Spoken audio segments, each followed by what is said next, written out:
the bravest people in Russia are not the foreign journalists, they're the Russian journalists, both in Moscow and also in the provinces, who are sometimes killed, frequently beaten up, often intimidated, especially when they offend regional governments and powerful business interests.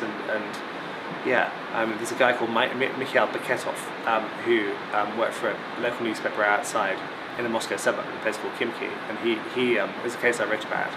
He was beaten up by a bunch of thugs, I think probably sent by the regional administration, who attacked him with baseball bats outside his house. He spent 24 hours lying in the snow, and he had to have half of his leg amputated. He lost most of the fingers in one hand. He suffered brain injuries.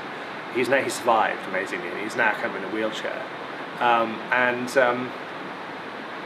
What happened next? The mayor of Khimki sued this journalist for libel. The journalist who'd been beaten half to death and now can't speak, and won.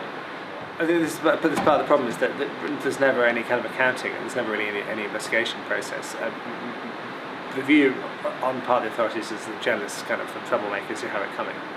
So there's no political will to investigate, and even if there are good investigators, their investigations don't really go anywhere, because very often the trail leads back to the authorities, whether it's kind of regionally or federally.